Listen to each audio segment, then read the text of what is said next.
नमस्कार साथियों हमारे साथ जो शख्स अभी आपको मौजूद दिख रहे हैं, जो हमारे साथ बैठे हुए हैं, ये कोई और नहीं, ये अंकिता और शाहरुख मामले में शाहरुख के बड़े भाई हैं। तो इनसे हम जानने की कोशिश करेंगे कि क्या हुआ था उस दिन और क्यों ये अब तक मीडिया से गायब नज़र आ रहे थे। तो ये इनके बड़े भाई हैं। सबसे पहले हम इनका नाम जानना चाहेंगे। क्या नाम है आपका? मेरा नाम मोहम्मद सलमान है। तो क्या हुआ था उस दिन जब आपको ये सूचना मिली कि शाहरुख को जो है गिरफ्तार कर लिया गया? असल में हुआ क्या था वो हमें बताइए। असल में सुबह का वक्त था और शाहरुख हमेशा की तरह मतलब जल्दी उठ जाता था, छत में सोता था। गर्मी का मौसम है तो छत में ही अकेले ही सोता था वो। हम लोग सब रूम में सोते थे, मम्मी, बहन, हम। तो सुबह जब तक जैसे उठते हैं तो पता चलता कहीं से कि वो लड़की मतलब कि जल गई है, शायद आग लगा ली है। तो हम जितना तक हम लोग घर में समझते हैं तब तक मतलब पुलिस आ गया, घर आ गया। घर आने के बाद वो शाहरुख को खोजने लगा, शाहरुख कहाँ है। तो मम्मी पूछने लगी कि शाहरुख क्या बात है, पूछिए, बोलिए। तो बोले नहीं, शाहरुख कहाँ है उसको बताइए, काम है उनसे, उनको बुलाइए। तो घर में मतलब ढूंढने लगे तो नहीं मिले। तो मम्मी पूछने लगी कि आखिर क्या बात है, बोलिए। तो हमसे पूछा गया कौन है, ये कौन है। हम सोया हुआ थे। तो बोला ये उनका भाई, बड़ा भाई सलमान है। बोला ठीक है, तुम कपड़ा पहनो और चलो, थाना चलो, शाहरुख आएगा फिर तुमको छोड़ देंगे। तो मम्मी घबरा गई कि ऐसा अगर कोई बात है तो शाहरुख को लेके जाइए, वो सलमान क्यों जाएगा। तो सर बोले कि नहीं कोई दिक्कत नहीं है, इसको लेके जा रहे हैं, शाहरुख आएगा इसको छोड़ देंगे। तो हम बोले ठीक है, मम्मी को समझाएं कि ठीक है मम्मी जाने दो, जब शाहरुख आएगा तो उसको भेज देना थाना, और फिर अगर हम फिर आ जाएंगे। तो जैसे ही थाना गए तो थाना में मेरे से मतलब पूछताछ किया गया, शाहरुख के कौन है आप। हम बोले बड़े भाई हैं। तो जैसे पूछताछ हो ही रहा था कि 5 मिनट हुआ होगा, और 5 मिनट के दरमियान शाहरुख देखें कि उधर से चलता हुआ आ रहा है अकेले, और कोई भी उनके साथ में नहीं था, और पैदल ही आ रहा था। तो हम सर को दिखाएं कि वो देखिए सर, शाहरुख आ गया, आ रहा है। तो जैसे शाहरुख आया तो शाहरुख से फिर पूछताछ होने लगा। हमको बॉन्ड पेपर लिखा के हमको रिलीज़ कर दिया गया। हम अपना मतलब कि घर बाहर आ गए, उससे पूछताछ होने लगा। और फिर हम अपना घर आके घर में अपना सब हमको देखा तो घर में मतलब बका गया था कि हमको क्या उठा के लेके गया। और हम अब तक मतलब कि एक शाहरुख से तो करीबी से बात नहीं हो पाया कि उसे पूछ पाते हैं कि आखिर मैटर क्या है और क्या हुआ था। इस मामले में जो वहाँ के वकील थे, क्या उन्होंने आपका साथ दिया या आपने कोई वकील वगैरह किया है इस मामले में? नहीं, देखिए, अगर जब तक हम समझते समझाते और कुछ समझ आता कि सारे के सारे वकील हाँ अपना हाथ खड़ा कर दिए, और जब उन्होंने हाथ खड़ा कर दिए तो तब हमको समझ में आ गया कि अब शायद कोई रास्ता ही नहीं, रास्ता बंद हो गया। तो फिर इनके खिलाफ़ कुछ सोचे ही नहीं, शाहरुख के खिलाफ़, कि अगर कुछ सच जानना है या सच सामने लाना है। वकील का तो काम ही होता है कि सच या झूठ को सामने लाना है, और जो दोषी है उनको सज़ा दिलाना है, और जो निर्दोष है उसको रिहा कराना है। तो मेरा कहने का मतलब यही है कि आखिर आप सच और या झूठ जाने नहीं, और सब सारे के सारे मतलब अपने हाथ खड़ा कर दिए। वो भी दुमका के वासी, दुमका के रह के हम भी उतना ही नागरिकता हैं, हम भी उतना ही हकदार हैं जितना कि अंकिता के परिवार है। तो मेरा कहने का मतलब है कि आप एक तरफ़ा दोषी हमको करार दे के सब आप हाथ खड़ा कर दिए, तो हम लोग आखिर किससे उम्मीद रखें। हम लोग तो खुद ही आप लोग से उम्मीद रखते हैं कि वकील जो है वो सच या झूठ को सामने लाएगा।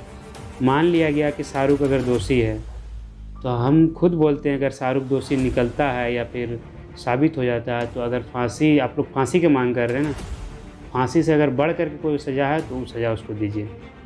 हमारा अगला सवाल ये है कि जिस वक्त ये घटना हुई थी उस वक्त पूरे देश की मीडिया दुमका पहुंची हुई थी, और तमाम सोशल मीडिया के जो एंकर कह लीजिए, को पत्रकार कह लीजिए, वो भी वहाँ पहुँचे हुए थे, प्रिंट के लोग पहुँचे हुए थे। तो क्या आप या आपके पूरे परिवार किसी भी मीडिया के सामने आकर के अपना पक्ष क्यों नहीं रखा? जी देखिए, हम लोग इसलिए नहीं आए कि वहाँ पर कई लोगों के मुंह से सुनने में आया है कि मतलब कि जैसे अंकिता जली है वैसे ही उनके बहन को भी जला दिया जाएगा पेट्रोल छिड़क के।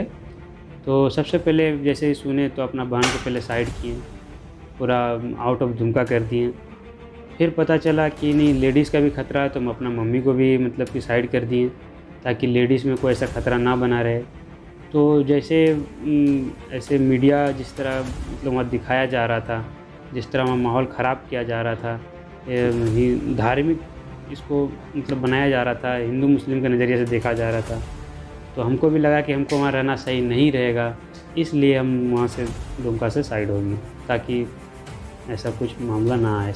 कुछ मीडिया रिपोर्ट्स के जरिए हमें ये जानकारी मिली है कि अंकिता और शाहरुख एक दूसरे को बहुत पहले से जानते हैं, जो मुख्य धारा की मीडिया जो वहाँ पर कवरेज करने पहुँची थी उसने इस खबर को दबा दिया था। तो कितनी इसमें सच्चाई है? जी हाँ, इनका रिलेशनशिप 4 साल करीबन हो गया होगा, और 3 साल पहले एक बार मतलब कि 2019 में ये लड़की खुद बुलाई थी अपने घर मिलने रात में, तो शाहरुख भी गया था उनसे मिलने। तो ये सब हमको जानकारी मतलब पहले से नहीं है, मतलब शाहरुख जब छूट के आ गया तब ये बताया गया। पूरा सुन लें पहले बात कि जब उसको मिलने के लिए बुलाया गया तो ये मिलने गया। मिलने के बाद पता चला मतलब किसी से पता चल गया कि शाहरुख मिलने आया अंकिता से, तो उन लोगों ने एक प्लानिंग बैठाया कि इसको आज मारा जाए, मतलब मारना है। तो इनको रात भर मारा गया, पूरा मारा। ये कब की बात है? ये 2019 का बात है, ठीक है, 19 का बात है। और जब लड़का को मारा गया, शाहरुख को मार रहा था, तो उस वक्त बचाव में लड़की भी आई, अंकिता भी आई कि इनको मत मारिए, हम ही बुलाए थे इनको मिलने। तो फिर उनके परिवार वालों ने उनको भी मारा। और जब सुबह हुआ तो हम लोग को जानकारी नहीं है, हम लोग तो सब पूरा मोहल्ले को जानकारी नहीं है। तब रात का बात है तो रात में कैसे जान पाएगा। सुबह हुआ तो सुबह इसका उसका मुंह से सुना गया कि शाहरुख थाना में है। तो हम लोग सब मिल के मतलब कि हम और मेरे दोस्त लोग मिल के गए थाना, तो पता किए तो देखें शाहरुख बैठा हुआ, जिसके कारण मार के पड़ने की वजह से, वो मार खाने की वजह से काफ़ी मतलब कि वो अंदर से मतलब डरा हुआ फील कर रहा था और मतलब दर्द से जूझ रहा था। तो हमसे पूछा कि क्या मामला है, क्या मैटर है, तो बोला ऐसा ऐसा बात है। बोले ठीक है। तो फिर लोगों के पक्ष को भी बुलाया गया, पूछा गया, उनको एक बार समझ मतलब कि माफ़ीनामा दे के, जिसको बॉन्ड बोलते हैं, तो बॉन्ड लिखा के उसको छोड़ दिया गया। यानी कि जब आप थाने में 2019 में जब ये मामला पेश आया जहाँ पर शाहरुख को मारा गया और अंकिता उसे बचाने के लिए सामने आती है, उसके बाद जब ये मामला थाने में गया तो क्या थाने में कोई एफआईआर दर्ज की गई या फिर सादे कागज़ वगैरह में लिखवा करके या कोई बॉन्ड वगैरह लिखवा करके इस मामले को रफा दफा कर दिया गया? जी, एक कोरा कागज़ मतलब सादा कागज़ में लिख के बॉन्ड में कि अब से ऐसा गलती किसी से नहीं होगा। तो उसके बाद दोनों पक्षों ने साइन किया, हम लोग पक्ष में भी, उन लोग पक्ष में भी। और फिर वहाँ से अपना भाई को लेके आ गई, जिसके बाद मेरा भाई मतलब घर में काफ़ी दर्द से मतलब कि जूझ रहा था, वो अजीब टाइप का कर रहा था। उनके शरीर में मतलब कि कुछ अजीब टाइप से मतलब मारा गया था, जिसे अंदरूनी मार जिसको बोलता है। तो फिर इसको हम लोग बाहर भेज दिए, जिसमें कारण मतलब बहुत दर्द से बिखला रहा था वो आने के बाद।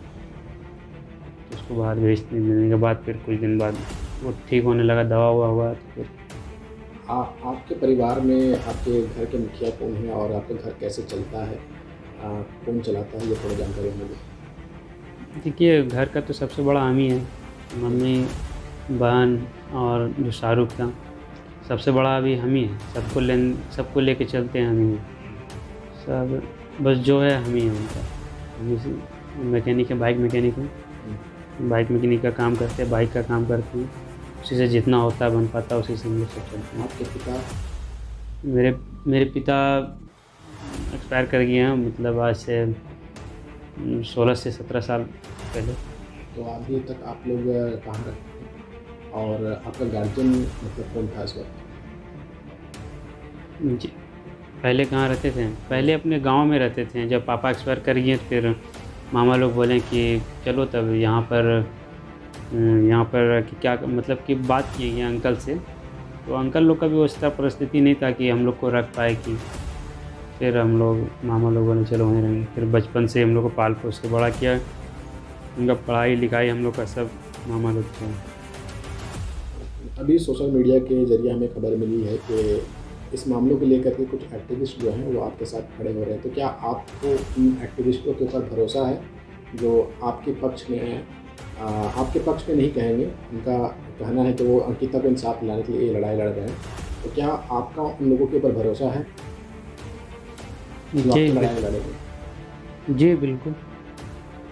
जब अपना दुमका का वासी मतलब कि जो सच या झूठ को नहीं जान पाया और एक कोई बाहर का आदमी मतलब कि उसको उसको नज़र आ रहा है कि इसमें कितना झूठ है, कितना सच्चाई है, और उनको अगर मतलब हम लोग का इसमें अगर दखल दे रहा है तो भरोसा है उन पे।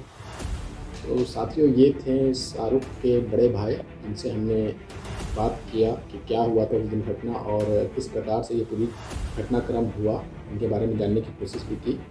तो बने रहिएगा, जो भी अपडेट होगा हम आपको आगे देते रहेंगे।